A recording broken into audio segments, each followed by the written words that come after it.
Hi everyone, I hope you are doing well. So we're back. We're going to do another video. This time, we're going to do a story about the Camp Grant accident of 1925.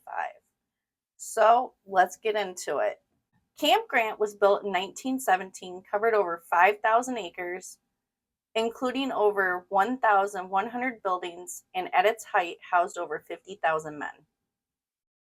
It was used as a training center for cavalry, machine gunners, engineers, and artillery personnel during World War I. After the war, the camp was used for a variety of purposes, including as a temporary training facility for the Illinois National Guard. In 1925, a very special training was planned, and the camp was expecting the largest number of soldiers since the end of World War I. Preparations for the huge encampment that took place in August 1925 had gone on for months. New mess halls and latrines were built, and other buildings were renovated.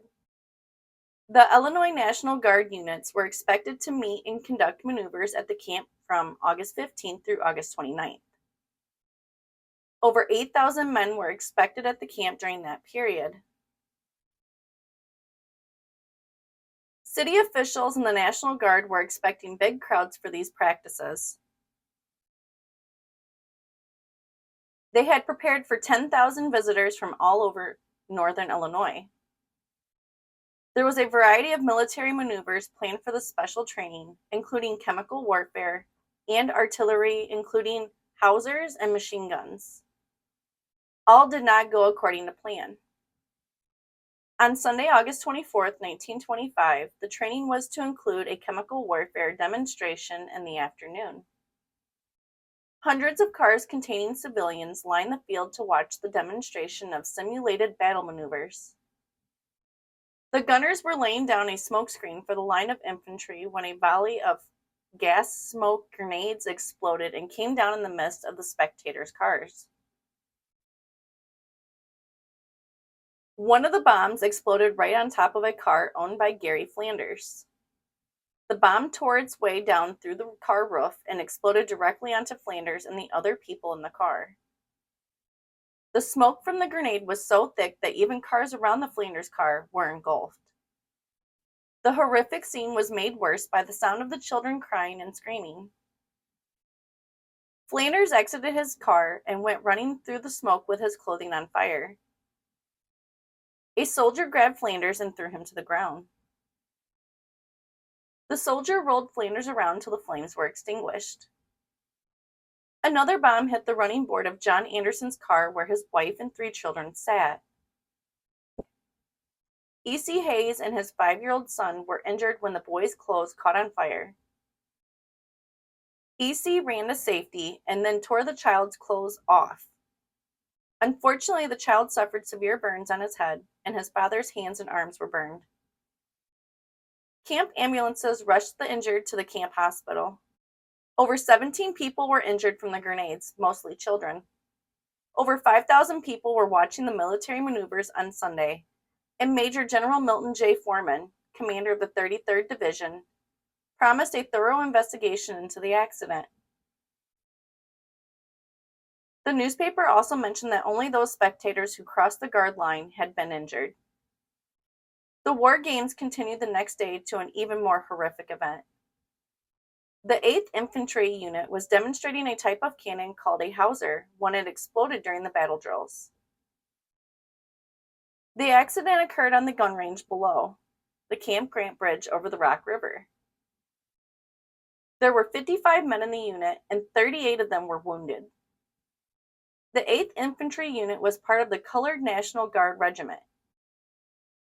7 men from the 8th Infantry were killed immediately, 2 more would die later, and 31 other men were wounded. A list of the dead. Captain Osceola A. Browning, Chicago, Illinois. He was the commander of the Howitzer Company. Osceola had both legs shattered and one torn off, and his chest was caved in. Corporal Henry Williams, Chicago, Illinois. He was in charge of the gun squad.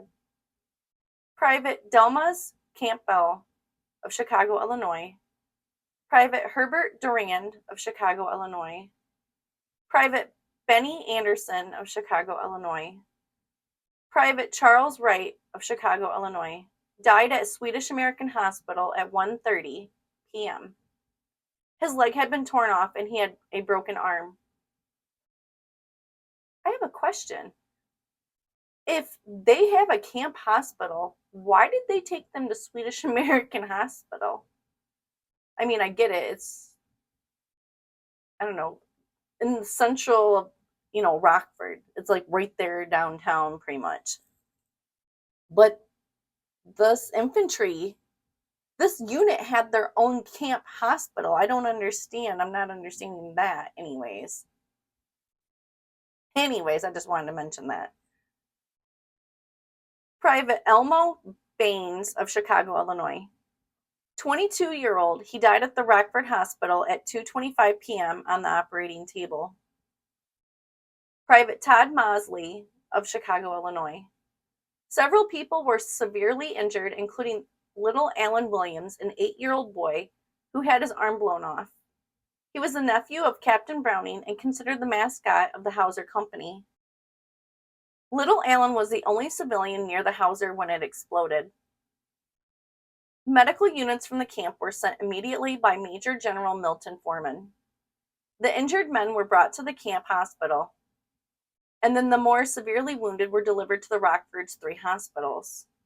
Ah, okay. That makes more sense.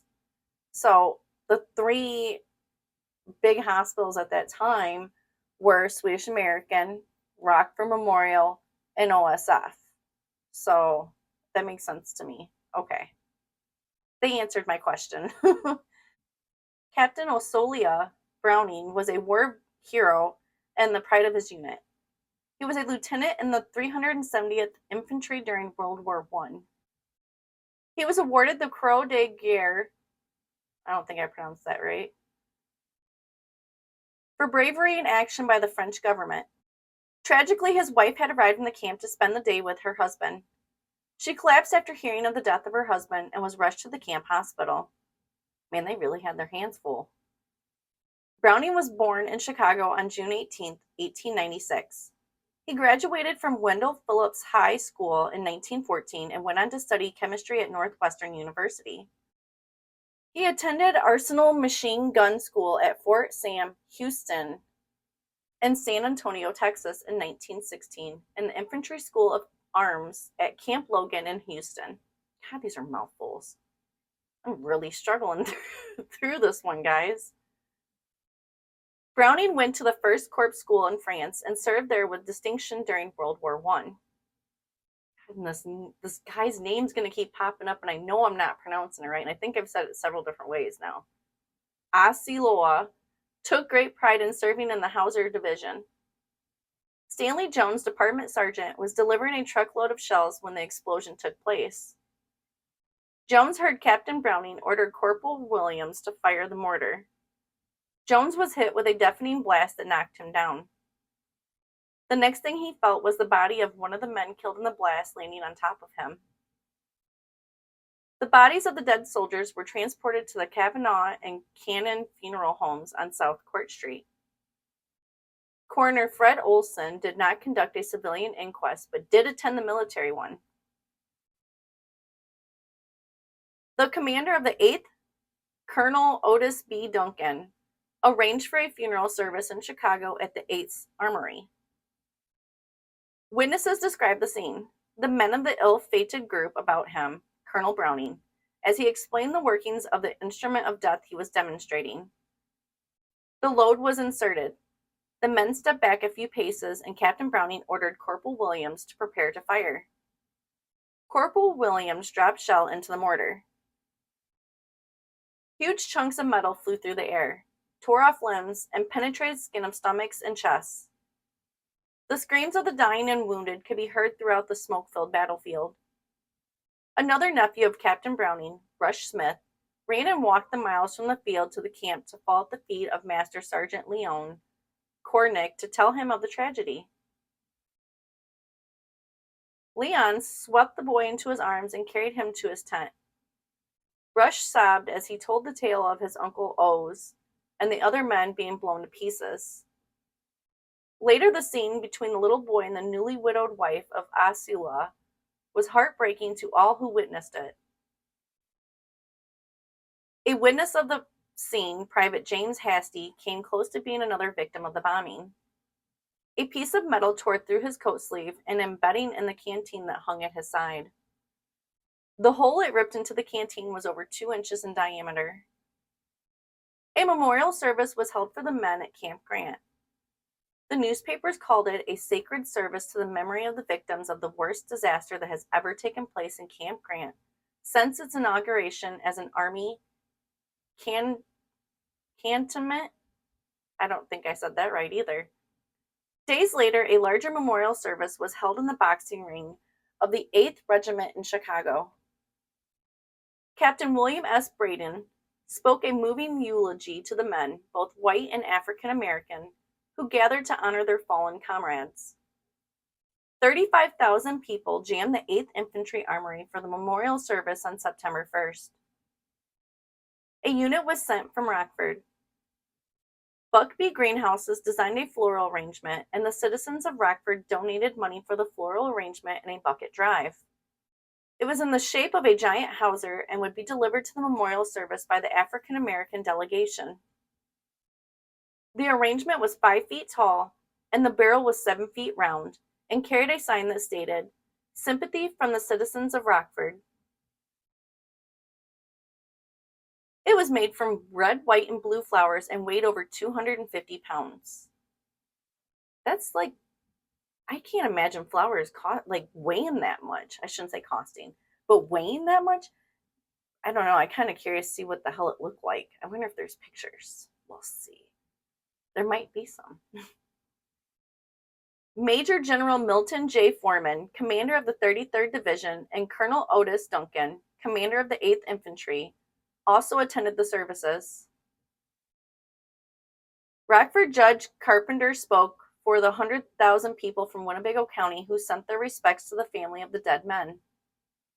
There was not a dry eye in the whole building when taps were played. The caskets were open as the families and friends filed past. The bodies were laid out in state under military guard Sunday night and were released to the families for burial the next day. During the memorial service for the dead soldiers, other soldiers were still in Rockford hospitals fighting for their lives. One, Lieutenant F.G. Harris, had his abdomen punctured by a large piece of flying shrapnel and suffered a relapse at St. Anthony Hospital. Oh, you know what? I forgot about St. Anthony's. Oh, you know why I call it OSF? That's why. It used to be St. Anthony's, but now they call it OSF. Sorry, guys. That's the only discrepancy there. It's because they changed their name years later. On September 12th, the remainder of the 7 wounded infantrymen were taken from Rockford hospitals and delivered to Chicago.